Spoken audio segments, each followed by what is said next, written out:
साथियों, भ्रष्टाचार की इस दुकान में जुटे हुए ये सभी परिवारवाद के कट्टर समर्थक हैं। न खाता न वही, जो परिवार कहे वही सही।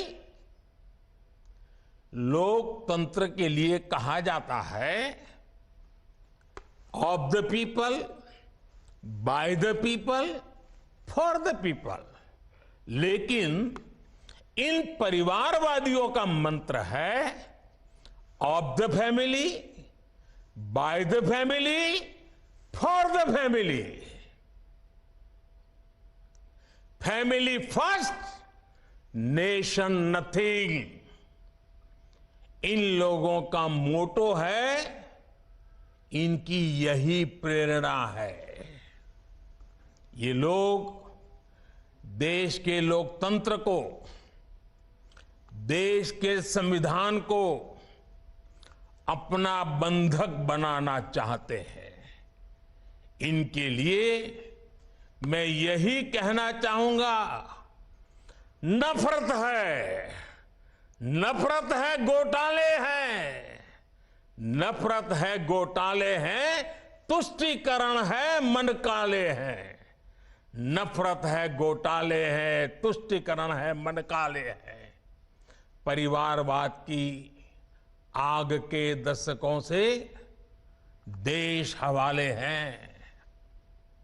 साथियों, इनके लिए देश के गरीब के बच्चों का विकास नहीं, बल्कि अपने बच्चों का, अपने भाई भतीजों का विकास मायने रखता है। आजकल आप देखते हैं कि देश में स्टार्टअप बढ़ रहे हैं। हमारे युवा बड़ी संख्या में पेटेंट करा रहे हैं, ट्रेडमार्क रजिस्टर करा रहे हैं। स्पोर्ट की दुनिया में मेरे देश के नौजवान छाए हुए हैं, बेटियां कमाल कर रही हैं। ये युवा शक्ति हमारे देश में पहले भी थी, लेकिन इन परिवारवादी पार्टियों ने कभी देश के सामान्य युवा की शक्ति के साथ न्याय नहीं किया। इनकी एक ही विचारधारा है, एक ही एजेंडा है, अपना परिवार बचाओ, परिवार के लिए भ्रष्टाचार बढ़ाओ।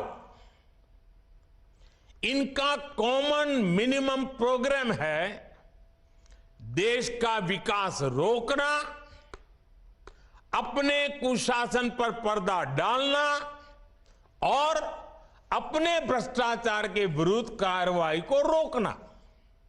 अब देखिए, ये जो जमात इकट्ठी हुई है ना, उनके कुनबे में बड़े से बड़े घोटालों पर, अपराधों पर इनकी जुबान बंद हो जाती है।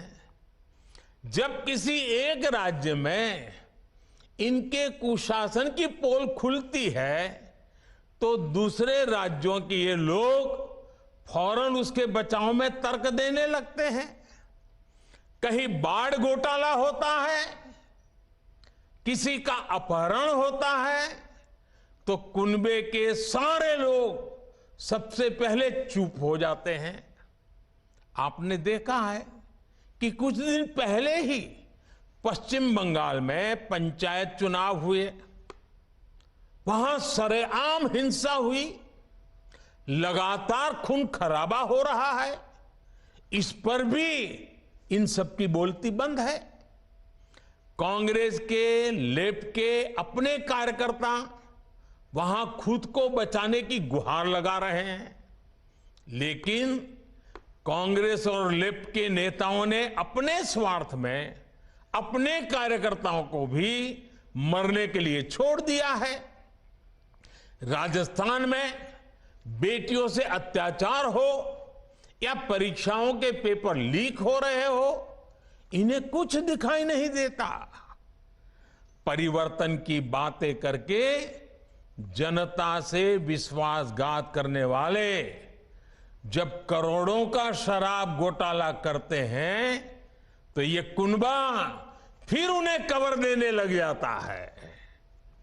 इनका कट्टर भ्रष्टाचार उन्हें तब दिखाई देना बंद हो जाता है जब देश की कोई एजेंसी इन पर कार्रवाई करती है तो उनका टैप रिकॉर्डर शुरू हो जाता है, कुछ हुआ ही नहीं, सब साजिश है, हमें फंसाया जा रहा है। आप तमिलनाडु में देखिए, भ्रष्टाचार के घोटाले के अनेक मामले सामने आ रहे हैं, लेकिन इनके कुनबे के सारे दलों ने पहले ही सबको क्लीन चिट दे दी है। इसलिए इन लोगों को पहचाने रहिए साथियों, उनको जान लीजिए, इन लोगों से सतर्क रहिए भाई बहनों।